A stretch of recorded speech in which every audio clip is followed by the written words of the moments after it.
Boa noite, você vai ver hoje no Tarek Notícias. Irã retoma o enriquecimento de urânio e viola o acordo nuclear de novo. Itamaraty negocia a importação de vacinas da Índia, diz a Fiocruz.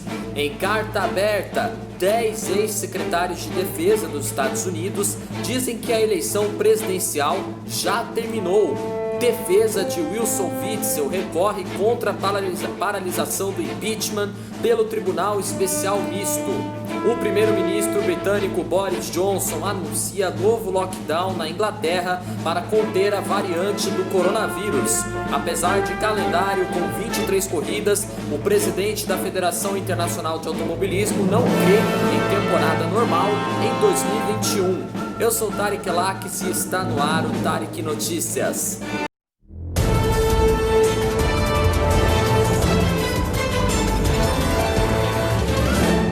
O Irã retomou o enriquecimento de urânio a 20% em uma instalação nuclear subterrânea, anunciou Teherã hoje, rompendo de novo o acordo nuclear de 2015 com grandes potências mundiais. A medida é a última violação iraniana do acordo e pode complicar os esforços do presidente eleito dos Estados Unidos, Joe Biden, para retomar o pacto rompido pelo atual presidente americano, Donald Trump.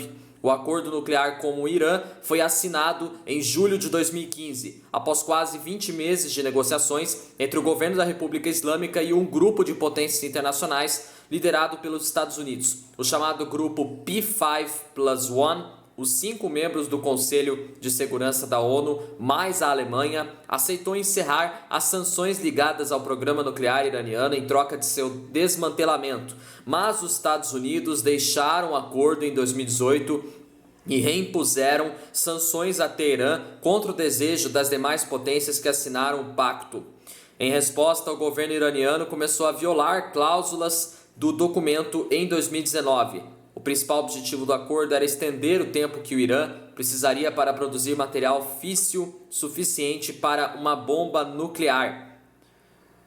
A medida é uma das muitas que constam em uma lei aprovada pelo parlamento do país em dezembro, em resposta à morte do principal cientista nuclear do país. O Teherã atribuiu o assassinato a Israel. O primeiro-ministro israelense Benjamin Netanyahu afirmou hoje que o país não vai permitir que o Irã produza armas nucleares. O Irã havia avisado a AIEA, a Agência Internacional de Energia Atômica, que planejava retomar o enriquecimento. Para produzir as armas nucleares, o urânio enriquecido precisa chegar a 90%. A lei tem o objetivo de aumentar o enriquecimento para pressionar a Europa a aliviar as sanções ao país e também o presidente eleito dos Estados Unidos, Joe Biden. Também hoje, a Guarda Revolucionária do Irã capturou um petroleiro com bandeira da Coreia do Sul no Estreito de Hormuz, entre os Golfos Pérsico e de Omã. Segundo a imprensa iraniana, o navio foi transferido para os portos do país por contaminação petroleira e riscos para o meio ambiente. Nos últimos meses, o Irã aumentou a pressão sobre o país para desbloquear mais de 7 bilhões de dólares em ativos das vendas de petróleo.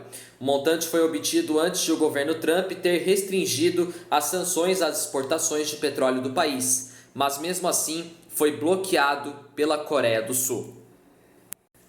Bom, vamos à próxima notícia. A Fiocruz disse hoje à tarde que o Ministério das Relações Exteriores está à frente das negociações relacionadas à importação das doses prontas das vacinas da Índia. Depois da nota divulgada pela Fundação, Itamaraty também se manifestou. Ontem, o chefe do Instituto Serum, fabricante contratado para produzir 1 bilhão de doses da vacina de Oxford e da AstraZeneca para países em desenvolvimento, disse que o governo indiano não vai permitir a exportação do imunizante desse tipo produzido no país asiático.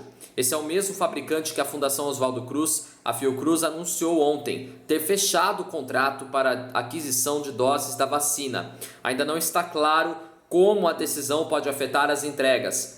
A Fiocruz disse em nota que o Ministério das Relações Exteriores está à frente das negociações relacionadas à importação das doses prontas das vacinas da Índia.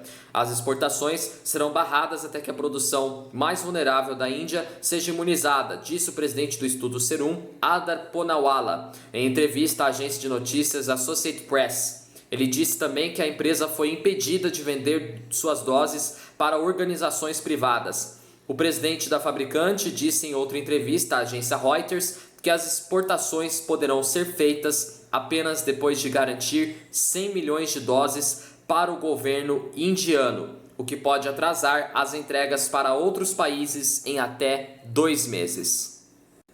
Bom, vamos à próxima notícia. 10 ex-secretários de defesa dos Estados Unidos escreveram uma carta aberta dizendo que a eleição presidencial do país já terminou e defendendo a legitimidade do processo. São eles: Ashton Carter, Dick Cheney, William Cohen, Mark Esper, Robert Gates, Chuck Hagel, James Mattis, Leon Panetta, William Perry e Donald Rumsfeld.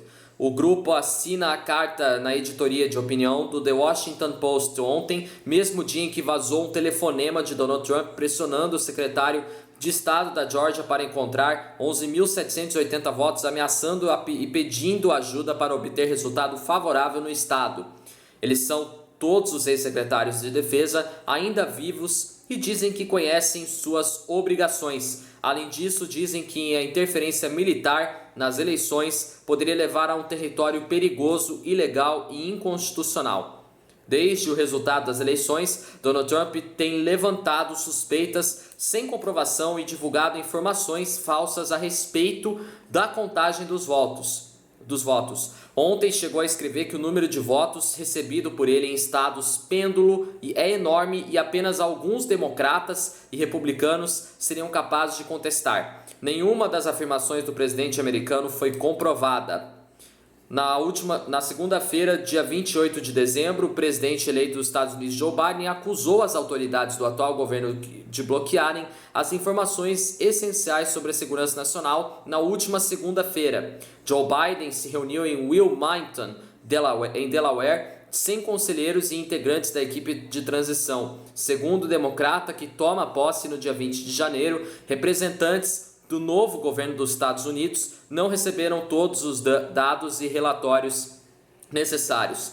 Segundo o presidente eleito, faltam dados importantes do orçamento do Departamento de Defesa que para ele estão obstruídos pela liderança da política da instituição. O Departamento de Defesa, sediado pelo Pentágono, define as estratégias dos Estados Unidos, tanto em relação a países com quem detém relações conflituosas como em questões nacionais, incluindo as políticas de combate ao coronavírus. Para Joe Biden, os danos aos órgãos oficiais feitos pelo governo de Donald Trump, que ainda se recusa a aceitar a derrota nas eleições, foram enormes. Bom, vamos à próxima notícia. Os advogados de defesa do governador afastado Wilson Witzel recorreram da decisão do Tribunal Especial Misto de suspender a contagem do prazo para a conclusão do processo de impeachment, cuja previsão de término seria o início de maio. O recurso foi apresentado na última quarta-feira. No entanto, segundo o tribunal, ainda não há uma decisão sobre o pedido. A suspensão foi determinada no dia 28 de dezembro, baseando-se em uma liminar do Supremo Tribunal Federal, que cancelou o depoimento de Witzel até que a declaração do ex-secretário de Saúde Edmar Santos se torne pública. A suspensão vai durar até que haja uma nova decisão do STF ou até que o Superior Tribunal de Justiça derrube o sigilo da declaração de Edmar Santos. Segundo a defesa, a suspensão contraria o texto constitucional que estabelece em 180 dias o tempo máximo de afastamento do governador durante o processo de impeachment. A contagem do tempo do processo começou no início de novembro, quando o Tribunal Misto de Impeachment recebeu a denúncia enviada pela Assembleia Legislativa do Estado do Rio de Janeiro. O Tribunal Especial Misto, que analisa o processo de impeachment do governador afastado Wilson Witzel, suspendeu hoje os prazos do julgamento. Com isso, não há data para que seja encerrado. Wilson Witzel era esperado nesta segunda-feira para depor junto com outras 4 testemunhas do processo, mas conseguiu a suspensão do depoimento no último sábado por determinação do ministro Alexandre de Moraes do Supremo Tribunal Federal. Ele determinou que o interrogatório somente poderá ser realizado após a defesa ter acesso a todos os documentos de defesa, como a delação premiada do ex-secretário Edmar Santos, que está sob sigilo. Assim, não há previsão agora de data para o depoimento do governador afastado e nem para o fim do julgamento. Inicialmente, O prazo era de 180 dias a partir de 5 de novembro, quando o processo de impeachment foi retomado no Tribunal Especial Misto. Hoje, após ouvir os depoimentos de testemunhas, o presidente do Tribunal de Justiça do Rio de Janeiro, Cláudio de Mello Tavares, sugeriu e o Tribunal Misto decidiu pela suspensão dos prazos do julgamento. A suspensão vai durar até que haja uma nova decisão do STF ou até que o STJ derrube o sigilo da delação do ex-secretário de Saúde Edmar Santos para que seja consultada pela defesa de Witzel. A acusação do tribunal, representada pelo deputado Luiz Paulo Correia da Rocha, afirmou que entrou com um pedido para impugnar a decisão e permitir o interrogatório do governador afastado. Bom, vamos à próxima notícia. O primeiro-ministro britânico Boris Johnson anunciou hoje um novo lockdown na Inglaterra, instruindo as pessoas a ficarem em casa com o objetivo de tentar conter a variante mais contagiosa do coronavírus identificada recentemente. A medida anunciada passa a valer a partir de amanhã, mas a recomendação é que todos fiquem em casa, se possível, imediatamente. As restrições do terceiro lockdown na Inglaterra são essas. Todos devem permanecer em casa, salvo exceções autorizadas. Escolas fecham imediatamente e migrarão para o ensino remoto de forma integral até pelo menos meados de fevereiro e as provas estão suspensas. Restaurantes, bares e cafés fecham e não poderão servir em seus salões. Locais de prática esportiva ao ar livre, como campos de golfe e quadras de tênis, ficarão fechados. A prática de esportes coletivos fica proibida para amadores. As pessoas serão autorizadas a sair de casa apenas em casos de necessidades médicas, compra de alimentos, prática de exercício físico e trabalho presencial quando este for indispensável. Creches continuam agora recebendo crianças e restaurantes, bares e cafés poderão funcionar apenas para sistema de entrega ou retirada de alimentos. A venda de bebidas alcoólicas só poderá ser realizada no caso das entregas. A retirada de alimentos é quando as pessoas retiram o balcão e pegam seus alimentos e depois voltam para casa. Esportes coletivos só serão permitidos no nível profissional, como as partidas de futebol da Premier League, o campeonato inglês. Algumas atividades ficarão agora proibidas ou restritas até meados de fevereiro, prazo no qual os 4 grupos prioritários para a imunização receberão a primeira dose da vacina contra a doença, segundo o primeiro-ministro. Esses grupos prioritários são cidadãos a partir de 50 anos e mais velhos funcionários de asilos, trabalhadores de serviço de saúde e pessoas entre 16 e 64 anos com comorbidades. O primeiro-ministro disse que as semanas que se seguem serão as mais difíceis. Dados do governo apontam que o Reino Unido atingiu outro recorde diário de 58.784 novos casos de coronavírus, tornando-se esse o 7º dia consecutivo em que ocorreram mais de 50 mil novos casos de Covid-19 em território britânico.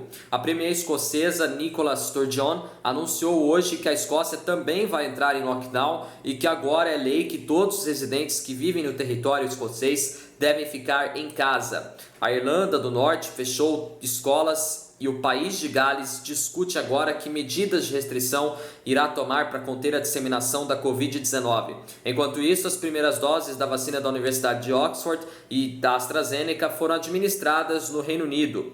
Pouco mais de 500 mil de doses estão disponíveis a partir de hoje, no que Matt Hancock, o secretário de saúde britânico, descreveu como um momento crucial na luta do Reino Unido contra o novo coronavírus.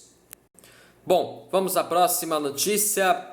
A expectativa otimista na Fórmula 1 de realizar 23 corridas na temporada de 2021, em meio à atual pandemia do coronavírus, já sofreu o que parece ser o primeiro golpe, viu, minha gente? Porque por causa de novas restrições impostas pelo governo australiano, a primeira etapa do ano deve ser adiada. E na opinião do presidente da Federação Internacional de Automobilismo, Jean Todt, mais mudanças acontecerão no calendário dessa que não deverá ser uma temporada normal para a Fórmula 1.